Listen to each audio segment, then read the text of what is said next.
বাংলাদেশের প্রাক্তন প্রধানমন্ত্রী শেখ হাসিনার মৃত্যুদণ্ডই দিল ইউনুসের ট্রাইব্যুনাল। ইউনুসের ট্রাইব্যুনাল মৃত্যুদণ্ড দিল শেখ হাসিনার। গণহত্যায় হাসিনার মৃত্যুদণ্ড মানবতা বিরোধী অপরাধ, গণহত্যার প্রমাণ, এরকমটাই বলা হয়েছে বিচারপতিদের তরফে। দুটি মামলায় শেখ হাসিনার মৃত্যুদণ্ড, একটি মামলায় যাবজ্জীবন মুজিব কন্যার রায় দিল বাংলাদেশের আন্তর্জাতিক অপরাধ ট্রাইব্যুনাল। আজকে দুপুর 12টার পর থেকে শুরু হয়েছিল এই রায় পড়া, রায় দেওয়া, এবং তারপরে দোষী সাব্যস্ত করা হলো শেখ হাসিনাকে। সেই অগাস্টে ছেড়েছিলেন, দেশ ছাড়তে বাধ্য হয়েছিলেন, ইউনুস প্রধান উপদেষ্টা হয়েছিলেন, এবং তারপর থেকে হাসিনাকে আক্রমণ, আওয়ামী লীগকে বাংলাদেশ থেকে মুছে দেওয়ার চেষ্টা, এবং বাংলাদেশ মাঝে মধ্যেই উত্তপ্ত হয়েছে। আজকের এই রায়ের আগেও বাংলাদেশ জুড়ে হিংসা, আগুন। আর আজকে বিচারপতিরা কি বললেন, কি অভিযোগ আনলেন, কি দোষী সাব্যস্ত করলেন, দেখুন। The core offense in the instant case is the crime against humanity. 5 charges were framed against accused Asaduzzaman Khan Kamal and Chaudhry Abdullah Al Mamun jointly. Charge number 1, incitement in order to attack and kill protesting students of Dhaka University and other academic institutions of the country, and also failure to take preventive and punitive measures, and thus killing hundreds and severely injuring thousands of protesters.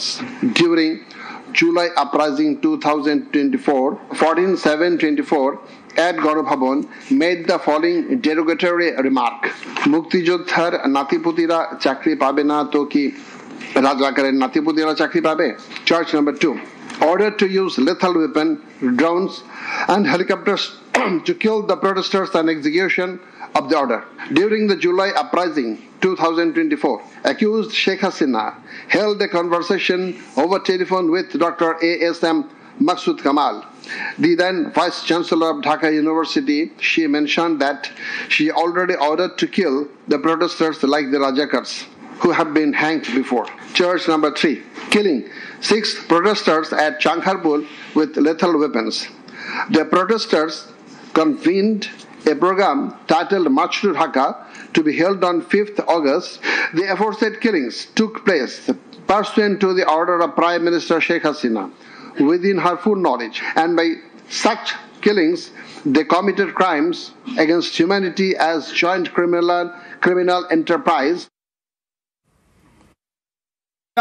মৃত্যুদণ্ডই দেওয়া হলো tribunal, ইউনুসের tribunal. সহকর্মী অতনুর কাছ থেকে জানতে চাইব। অতনু, আজকে প্রায় 2 ঘন্টা ধরে রায় পড়া হলো, এবং সেই রায়ের মধ্যে এটাই তো প্রত্যাশিত ছিল বলা হচ্ছে, আন্তর্জাতিক মহলের একাংশ বলছে এটাই প্রত্যাশিত ছিল।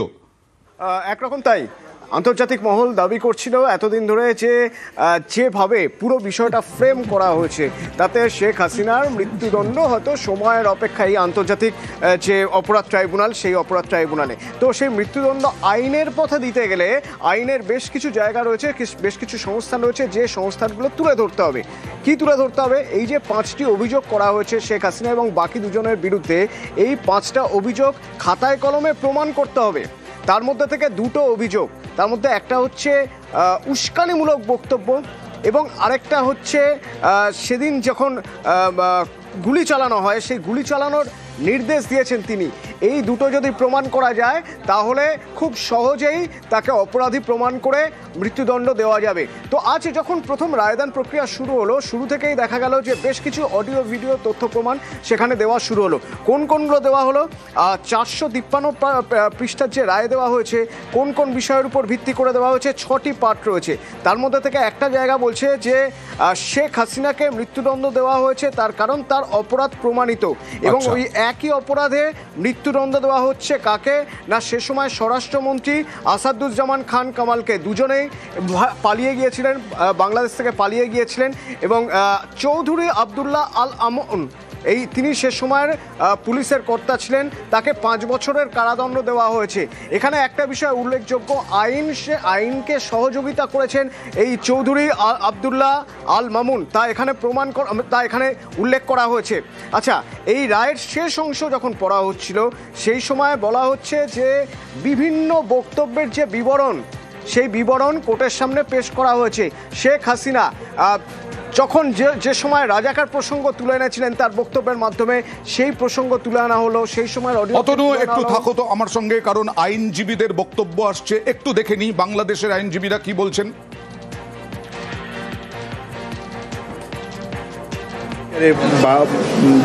বাংলাদেশ সরকার আইনসঙ্গতভাবে যত রকম পদক্ষেপ আছে সবগুলো নেবে বলে আমরা মনে করি। সেক্ষেত্রে কি রায়ের কপি পাঠাতে হবে কিনা, অথবা সরকারের হাতে রায়ের কপি যাওয়ার পর সরকার এই রায় কার্যকর করার জন্য কোথায় রায়ের কপি পাঠাবেন, কি পদক্ষেপ নেবেন, সরকার এটা আইনি পর্যালোচনা করে সেটা নেবেন। সবাইকে কথা বলছিলেন। মানবতা বিরোধী অপরাধ, গণহত্যার প্রমাণ, এই সব দিয়ে আজকে মৃত্যুদণ্ড ঘোষণা করা হলো। মৃত্যুদণ্ড।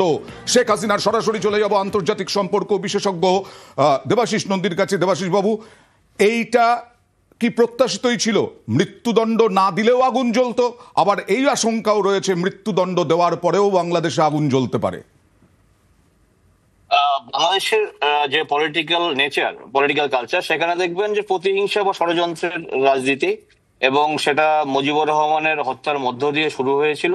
তারপর জিয়ার হত্যা, পরবর্তীকালে আমি হোসেন মোহাম্মদ এরশাদের উৎখাত, এবং হাসিনার যে সরকারের উৎখাত ঘটলো, এবং এটা পরিকল্পিতই ছিল। অনেকটা মনে পড়ছে আমার যে সাদ্দাম হোসেনকে যখন তার যে আর্জি সেটা না শুনেই ফাঁসির অর্ডার দেওয়া হয়েছিল, ঝুলিয়ে দেওয়া হয়েছিল। হাসিনার ক্ষেত্রেও সেই চিত্রটা আগেই তৈরি হয়েছিল, অর্থাৎ তাকে মৃত্যুদণ্ড দেবে বলেই আন্তর্জাতিক যে ক্রিমিনাল কোর্ট, সেখানে ট্রাইব্যুনাল, সেখানে তার চেষ্টা করে যাচ্ছিল। এবং যেই সাক্ষ্য প্রমাণের কথা বলা হলো, এরকম সাক্ষ্য প্রমাণ তো সারা বিশ্বের বিভিন্ন রাষ্ট্রপ্রধানের বিরুদ্ধেই রয়েছে। অর্থাৎ ল অ্যান্ড অর্ডার যখন চ্যালেঞ্জের সম্মুখীন হয়, তখন তো সেটা সরকারের হয়ে করছে, যেটা ব্যক্তিগতভাবে করছেন না। অর্থাৎ সেখানে তার পক্ষে কোনো সপক্ষে কোনো আইনজীবীকে দাঁড় করানো যায়নি, এবং তার বক্তৃতা শোনা যায়নি। সুতরাং সেটা পূর্ব পরিকল্পিত ছিল। এটা জানা যাচ্ছে যে হাসিনার পক্ষে নাকি একজন আইনজীবী ছিলেন। এটা কি হতে পারে কখনো? এখন কোনো আইনজীবী হাসিনার পক্ষে দাঁড়াতে পারেন, নাকি ওটা সাজানো? ওটা সাজানো। দেখুন, না হলে তো বলবে এক পেশে রায় দিয়েছে। অর্থাৎ এই জামাত এবং ইউনিস ওরা প্রমাণ করতে চাইছে হাসিনার পক্ষে আইনজীবী দেওয়া হয়েছিল, অর্থাৎ না হলে সারা বিশ্বে নিন্দিত হবে। অর্থাৎ এই ইউনিস যেই ছকে বাংলাদেশের রাজনৈতিক প্রেক্ষাপটকে চেঞ্জ করলেন, সেটা অভাবনীয়। এবং এটার পরে যেটা হতে পারে, যখন বাংলাদেশে যারা আওয়ামী লীগের সমর্থক, আওয়ামী লীগকে আগেই তো ব্যান করে দেওয়া হয়েছে, অর্থাৎ মাইনাস আওয়ামী লীগ একটা রাষ্ট্র ব্যবস্থা প্রতিষ্ঠিত করতে চাইছে, এবং যে সাংবিধানিক যে নেচার, মুজিবুরের যে ধর্মনিরপেক্ষ সংবিধান, সেই সংবিধানকেও চেঞ্জ করবে তারা আগামী দিনে। এবং বাংলাদেশের জাতীয় সঙ্গীত, বাংলাদেশের ইতিহাস, মুক্তিযুদ্ধের ইতিহাস, সবটাই চেঞ্জ করবে। অর্থাৎ সেখানে হাসিনাকে যদি মাইনাস না করা হয়, তাহলে সেটা করা যাবে না। হাসিনাকে যদি, এইখান থেকে আমি একটু আসবো আপনার কাছে। হাসিনাকে মাইনাস করতে হবে, যে করেই হোক হাসিনাকে মাইনাস করতে চায় ইউনূস সরকার, আর সেই কারণেই হাসিনার মৃত্যুদণ্ড। কিন্তু হাসিনা তো রয়েছেন ভারতে রাজনৈতিক আশ্রয়ে। এইখান থেকে আমি দেবাশিস বাবু আপনার কাছে জানতে চাইবো, ভারতের কি করার আছে? এবং শেখ হাসিনা তো বাংলাদেশের যে ট্রাইব্যুনাল, সেখানে আবেদন করতে পারবেন না, সেটা ঘোষণা হয়ে গেছে। আন্তর্জাতিক ট্রাইব্যুনালে কি আবেদন করতে পারবেন? ইন্টারন্যাশনাল কোর্ট অফ জাস্টিসে তিনি আবেদন করতে পারবেন, কিন্তু তাকে তো ওখানে যেতে হবে। এবার তাকে যাওয়ার ছাড়পত্র বা ভারত ব্যবস্থা করবে কিনা খুব জটিল বিষয়। পাশাপাশি যদিও ভারতের সাথে আমাদের বন্দি প্রত্যর্পণ চুক্তি, বাংলাদেশের সাথে বন্দি প্রত্যর্পণ চুক্তি রয়েছে, বাংলাদেশ দাবি করতেই পারে, যেহেতু হাসিনার বিরুদ্ধে মৃত্যুদণ্ডের নোটিশ জারি করা হয়েছে, রায় দেওয়া হয়েছে, তাহলে হাসিনাকে বন্দি প্রত্যর্পণ আওতায় এনে হাসিনাকে বাংলাদেশের কর্তৃপক্ষের কাছে হস্তান্তর করা হোক। কিন্তু ভারত হয়তো সেটা করবে না।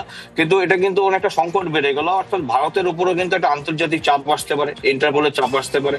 এবং যেহেতু বাংলাদেশের ইন্টারন্যাশনাল ট্রাইব্যুনাল, তারা তো ইন্টারন্যাশনাল কোর্ট অফ জাস্টিস বা অন্যান্য আইনি সংস্থা যারা আছে, তাদের কাছে দরবার করবে কেন ভারত একটা অপরাধীকে আশ্রয় দিচ্ছে। সুতরাং এটা কিন্তু ভারতের কাছে একটা বড় চ্যালেঞ্জ হয়ে রইল। এবং এই যদি ফেরত না, তবে এর আগে বাংলাদেশ বারবার শেখ হাসিনাকে চেয়েছে, ভারত কোনো মন্তব্য করেনি, ভারত বারবার এড়িয়ে গিয়েছে। আমি আরেকবার, দেবাশিসবাবু একটু সঙ্গে থাকুন, আমি আরেকবার নিউজ রুমে অতনু রয়েছে, অতনুর কাছে চলে যাওয়ার চেষ্টা করব। অতনু, আজকে বাংলাদেশের পরিস্থিতি আমরা দেখছিলাম।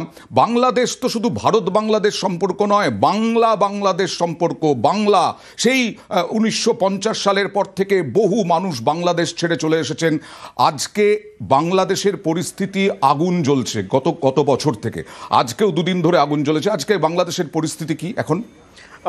যখন ভিতরে রায়দান প্রক্রিয়া চলছে, সেই সময় ঢাকা বিশ্ববিদ্যালয়ের একটি নির্দিষ্ট জায়গায় বড় জায়ান্ট স্ক্রিন তৈরি করে সেখানে সেই রায়দান লাইভ শোনানো হচ্ছে বা শোনা হচ্ছে, এবং যখন ফাঁসির যখন মৃত্যুদণ্ডের কথা বলা হলো বা নির্দেশ দেওয়া হলো, সেই সময় একটা উল্লাস, একটা উচ্ছ্বাস, এবং যখন ভিতরে রায়দান চলছে তখন ঠিক তার বাইরে কিছু মানুষ তারা অপেক্ষা করে রয়েছেন, তারা অনশনে বসবেন বলে ঠিক করেছেন যে যদি তাকে মৃত্যুদণ্ড না দেওয়া হয়, শেখ হাসিনাকে মৃত্যুদণ্ড না দেওয়া হয়। এটা দুটো জায়গা দেখালাম, আরও একটা জায়গার ছবি যদি আমরা দেখাই তাহলে ধানমন্ডি 32 ধানমন্ডিতে শেখ মুজিবুর রহমানের বাড়ি, এর আগেই বঙ্গবন্ধু মুজিবুর রহমানের বাড়ি আগেই ভেঙে গুড়িয়ে দেওয়া হয়েছিল, আগুন জ্বালিয়ে দেওয়া হয়েছিল। বাকি রয়েছে শেখ হাসিনার বাড়ি, যে বাড়ি ভাঙার জন্য আজ সকাল থেকে প্রচুর মানুষ সেই জায়গায় ইট পাটকেল নিয়ে এবং দুটো আর্থ মুভার নিয়ে সেখানে অপেক্ষা করছিলেন। সেনা গিয়ে আটকায়, সেনা গিয়ে ব্যারিকেড করে, পুলিশ এবং সেনা ব্যারিকেড করে। একটা সময় দেখা গেল ব্যারিকেড ভেঙে চলে যাচ্ছে কিনা, এটা খেলার মাঠ করে দেওয়া হবে, এই বাড়ি গুড়িয়ে একদম একদম